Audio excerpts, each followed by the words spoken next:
Right, ladies and gentlemen, MrSotko here. Welcome back to the channel. Today we're going to talk about some news, but the main thing today is that Coinbase blocks Wikileaks shop without notice.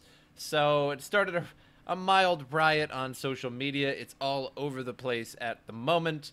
And so we're going to talk about that. We're going to read a couple articles. So Coinbase, one of the top exchange platforms around the globe, has blocked Wikileaks shop from the platform. And one of the top, it's more like the United States top.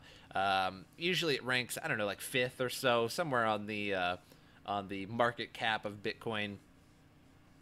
It is definitely the biggest in the United States. So Coinbase has accused Wikileaks shop of engaging in prohibited use, which is in violation of their terms and conditions, and has requested Wikileaks to follow the instruction provided on the website and transfer the remaining balance off-site to an external address.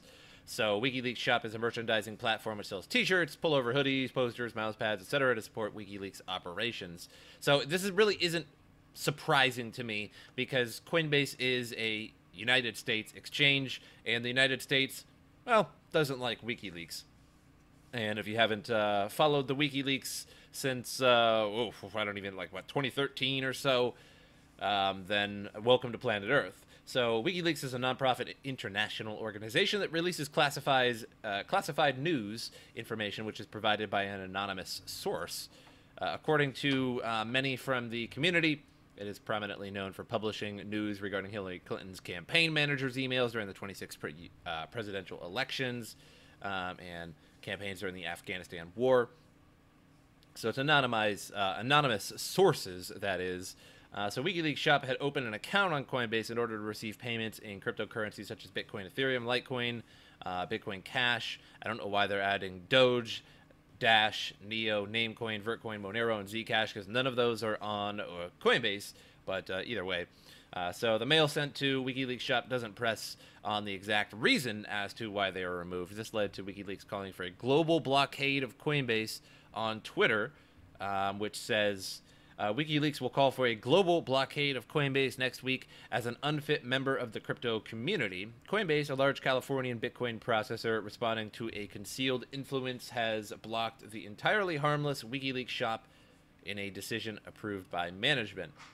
So even Andreas Antonopoulos commented on this. We have come full circle. Many people's interest in Bitcoin started when WikiLeaks was out under an extrajudicial embargo by Visa, MasterCard, PayPal, and banks. Now Coinbase has repeated history. Oops. Another person says, no difference between Coinbase and the banking cartel except that Coinbase is less secure, less insured, and less professional. So it does seem like Coinbase lately has started to really conform with regulation. Not really go against regulation, but conform with it. With tax and various banning of accounts, just like WikiLeaks now. So another says, I don't think we're at the stage to boycott anything in the space, but we definitely need to shift everyone to decentralized exchanges gradually. Then we won't have these types of financial censorship. We got another one. This irony, the irony in this hurts me. Coinbase exists today because of Bitcoin, which is the ultimate expression of freedom, and yet they stopped their services to WikiLeaks. Excellent, Coinbase. While you rack up millions, don't forget who made it possible for you. And then somebody kind of against it says, literally the first time I've disagreed with WikiLeaks on something, never thought the day would come. Shouldn't stoop to the lows of others if they don't want you to use, just use a different service. There's so many anyways. A blockade seems a bit elementary. You know what? And I kind of agree with this bottom one, yet I agree with both. I actually agree with both, like, objectively. So in that, I don't think Coinbase should really be stopping anyone unless they're doing serious criminal activity. And WikiLeaks is kind of in between and more international, that they don't really have too much to deal with. So again, that's sort of a one of these. You see this move? That's one of them.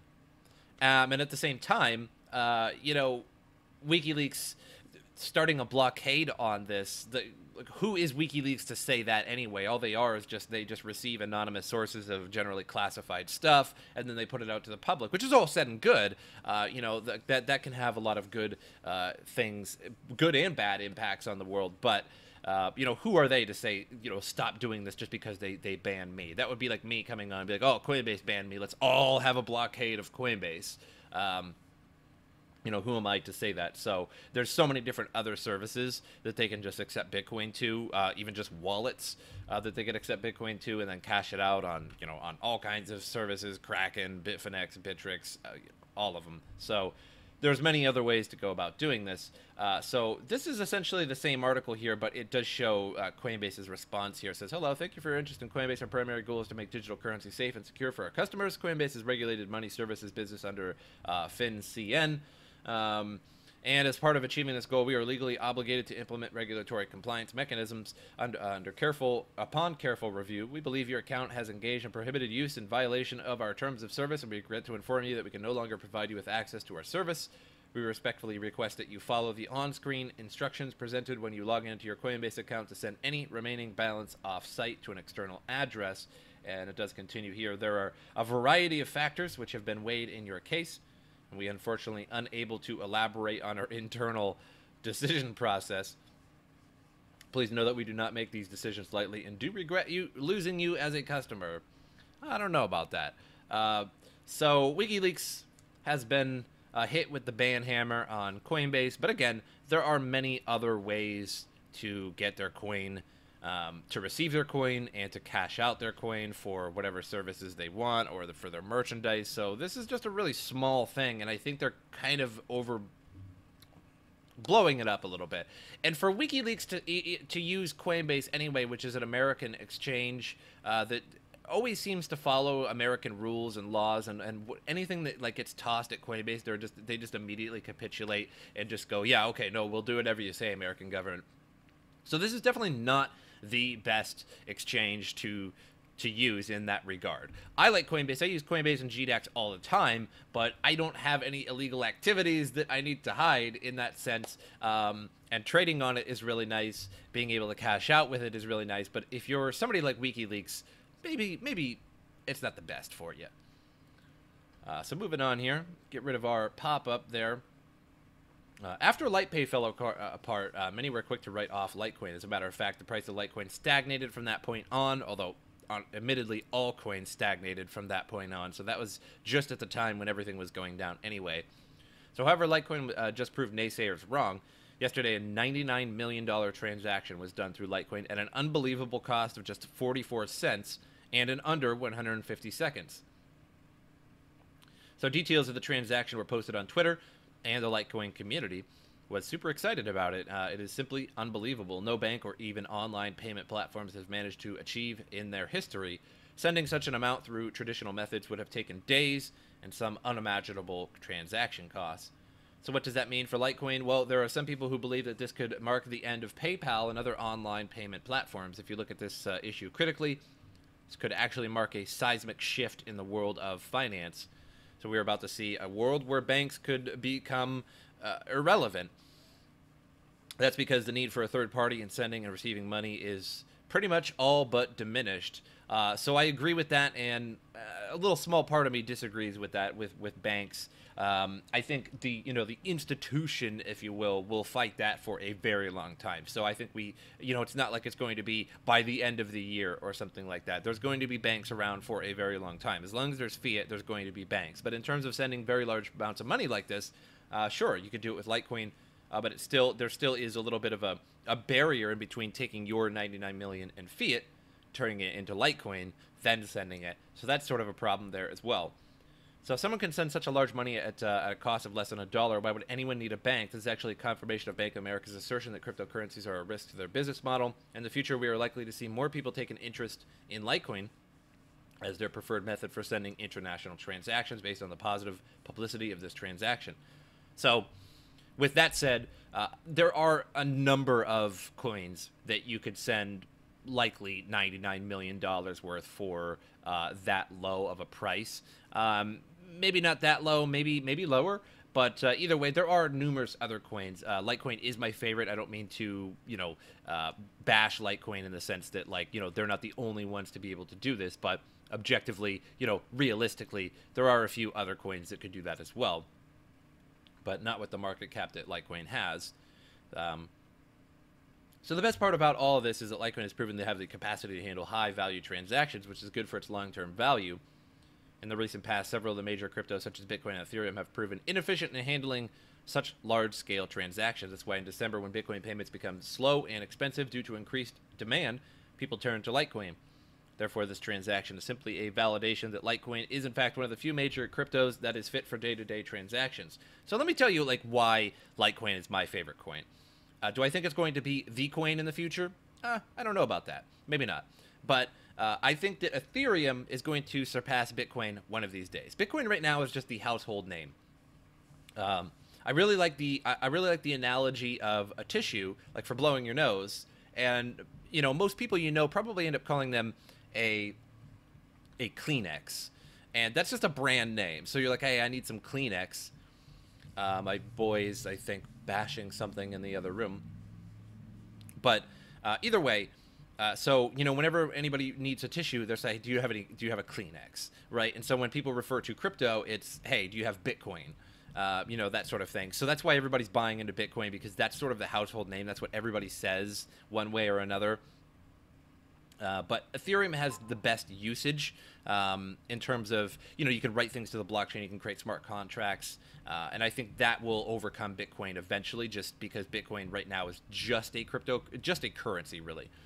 But in terms of crypto, he's going strong in there. He's beating something. But in terms of Litecoin, it's a far better currency than Bitcoin is. Yes, Bitcoin is worth more. Bitcoin is the household name at the moment, but Litecoin is much better. If you send $1,000 in Litecoin, you're going to pay way less. It's going to get there way sooner too. So anybody that's been in crypto for a while, if you send $1,000 in Bitcoin to somebody or to a different address, you're going to be waiting a while. What if you were at the bar and you want to pay $20? You want to pay your tab in Bitcoin. So they say, okay, now you're going to be waiting there for half an hour for that Bitcoin transaction to go through, for them to be like, okay, we got it, you're good to go. Whereas Litecoin will get there usually in just minutes without Lightning Network. So it's much faster, much cheaper. It's just a better currency than Bitcoin. Are there better currencies than Litecoin? Maybe, but Litecoin's my favorite. So we'll move on here. I'm getting blown up on my phone as well.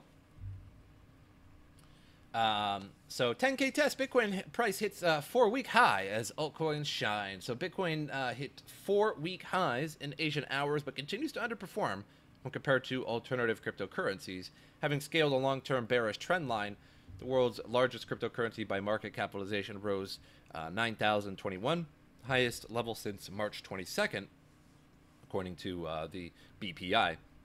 So that's true in terms of Bitcoin. Bitcoin raises a few percent, and it's a lot. But, when, some of these smaller altcoins, they go up 50, 60, 70% sometimes in a day, you can make far more money in terms of just getting one of these goofy altcoins and waiting for it to explode eventually. So that's all said and good, but that's more of a gamble. So it is good to diversify, to, get some Bitcoin, Litecoin, Ethereum, EOS, or whatever you want, Ripple, that sort of thing. Just diversify, get a big portfolio, so that way when everything goes up and something goes up dramatically or something goes down, whereas all the other ones are going up, you don't really lose anything in the current present.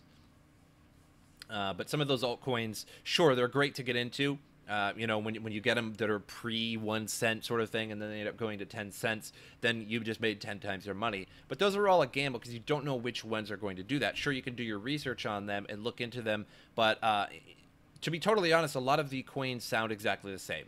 Like they say that they're going to interconnect different ledgers, or they're going to do this or that or the other thing, and then you can go to the next altcoin, it literally says the same thing. A lot of them just basically restate what a cryptocurrency is, and like it's great for transactions, for decentralized transactions. Like, well, yeah, I mean, like that's what literally every cryptocurrency is. So you're gonna need to sell me more on that coin than just that. So this one makes sense. Crypto doesn't pass the test of what a currency should be, says likely New York Fed president. So the expected next president of the New York Federal Reserve, not the chairman of the Federal Reserve, bank said the cryptocurrency doesn't pass the basic test of what a currency should be. That makes total sense. John Williams, who is currently the head of San Francisco Federal Reserve Bank, said in a speech Friday that a currency should be basically something with a store of value. All right. He added that currencies need to be elastic in order to support varying economic and financial conditions. Williams expressed concerns over problems of illicit activity in the crypto community. And as if there isn't illicit activity in the fiat community. Like, you've got to be kidding me on this. Like, everybody keeps going over to this, the illicit activity of crypto. I'm willing to guess that more drugs, more money laundering, more this, that, and the other thing, more crime is due to fiat than cryptocurrency. I've never met anybody that goes out and, I mean, sure, there was a Silk Road. I think it still exists. I knew it was like a really big thing in like 2013 or 2012 or something. But I've never known anybody to go out and be like, hey, let me get a bag of pot for some Bitcoin. Never heard that ever. Since 2009, when Bitcoin came out, never heard that other than the Silk Road. That's the one kind of thing. So, sure, there has been many crimes with crypto, but, you know, just to go over and continuously always be like, oh, there's always illicit activity in the crypto community. Well, there's illicit activity in the fiat community, trust me. The Federal Reserve itself is pretty much illicit activity, considering it was voted in, like, during Christmas, when nobody was there to even vote on it in the first place. So it's a gigantic conspiracy in the first place, like literally. Like I mean, it's not even like one of those conspiracies where you're like, oh, there's lizard people running the government, you know, and you're like, oh, you don't have any evidence of that. Well, we do have evidence of the Federal Reserve being a total conspiracy, and so I mean, you got to be kidding me here. So Williams has spent the majority of his career in central banking, has freely admitted that he's very biased against cryptocurrencies. Williams is expected to lead the New York Federal Reserve Bank in June, when current President William Dudley will step down. So, probably another 60-year-old man that just doesn't really know, doesn't know that he doesn't know. That's the sort of thing. It's like when you have an argument with somebody and you clearly know that they're wrong, but they know in their head that they're right. And the reason is because they don't know that they don't know that they're wrong. If you get what I'm saying, they don't have the intelligence, the mental capacity to know, to understand that they are wrong about a particular topic. And of course, you know, they've made all of their wealth with banking and fiat, so why would they change? However, I did hear one time that Ben Bernanke, the former chairman of the Federal Reserve, before the new one, the lady, I don't remember her name, but anyway, so Ben Bernanke, and then before that was like Alan Greenspan. But Ben Bernanke said that he doesn't like Bitcoin, but they do like the idea of blockchain, and that's really scary, because if let's say the American government came up with the, I know it was like an original thing that was once said many years ago that they were speculating on, but the Amero, like they come out with a coin, and it's called the Amero, or the American coin, or something. So that means that every time you get paid and every time you make a transaction, every time you receive some, the government would know about it. You would never be able to do anything with your money without the government knowing about it. Whether you transfer it to a friend, whether you do something illicit with it, whether you're just buying whether you're going to the sex shop with it. You would the American government would know exactly what they're doing, what everybody's doing with their money that is using it. Because it would be on the permanent ledger. So that's a really scary thing. Like, crypto can be very evil and very good. If a government starts to use cryptocurrency, it can be very, very grim. Because I can take a $20 bill and I can go do whatever I want with it. Whether it's illegal, whether it's perfectly fine, whether it's embarrassing, whether it's good, bad, doesn't matter, right? With my $20 bill. But if I just had a cell phone with American currency on it and I had to transfer it digitally to somebody, it would get put on the blockchain, it would get put on the ledger, and everybody would know about it. The government would know about it, they would know to tax it, they would know what I'm doing, they would know where I am. So very, very bad indeed. So I can see why the Federal Reserve would like blockchain, but not Bitcoin. Because Bitcoin they can't control, but blockchain they could control if they made their own. They could control how much they produce, how much they can burn, the interest, everything about it. That they can control, and they would know what everybody's doing with it. So that would be not good.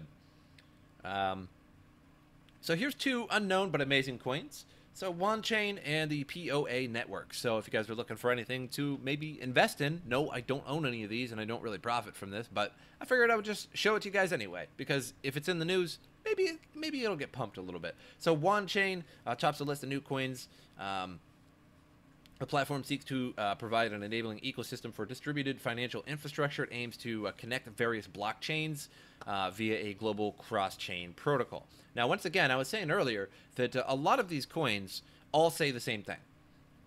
Basically all the same thing. Of course, there are different coins for different purposes, but for the most part, if you go around and you do as much research as I do, and you look at these altcoins that are coming out, half the time it's almost like they just copied and pasted each other. And it's always in this corporate jargon too. The platform seeks to provide an enabling ecosystem for distributed financial infrastructure. Isn't that every crypto? Isn't that literally every crypto at the moment? And then the aim is to connect various blockchain projects via a global cross-chain protocol. Another thing, another corporate jargon.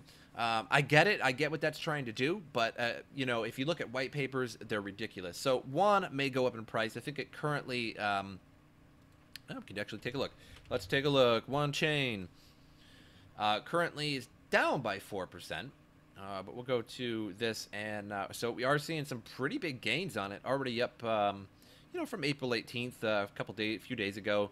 From about $5, $5.50 to about $1. So not too bad of an increase, especially from only $5. And then we also have POA Network. So it's an Ethereum-based platform that offers an open-source framework for smart contracts. Again, that's Ethereum. Basically, POA is a sidechain on Ethereum utilizing proof of authority as its consensus mechanism. Project gains further appeal by employing independent block validators. So, yeah, Ethereum. But anyway, if they're in the news, sometimes they just get pumped regardless. Let's see here. So POA has going up a little bit. We're about at 51 cents, and we took a little plunge there a few days back. Or rather, not that long ago, actually. And then up to about 60 cents. So maybe sooner or later it will go up. It does say that in 2018, in the later half of 2018, it should go up. So as a fast block time in just 5 seconds, making it one of the go-to solutions on the market. It doesn't involve mining and therefore doesn't require huge computational power. Although I know a lot of people like mining. Is the only sidechain on the Ethereum platform that is functional in terms of having a working product. Blows up a picture of its roadmap. As you can see, there's plenty to look forward to in 2018. So it is expected to grow in the second half of 2018, POA. So it might be something to hold on to for a little while. So now, just taking a look at some prices, GDAX real quick. Good old GDAX. I know we were just talking about Coinbase and how it was bad because of WikiLeaks, but honestly, that is news. But personally, I just don't really care. WikiLeaks has been very dormant lately and hasn't really done that much. I know the Hillary Clinton campaign, they brought out some things, but honestly, they've never done anything game-changing.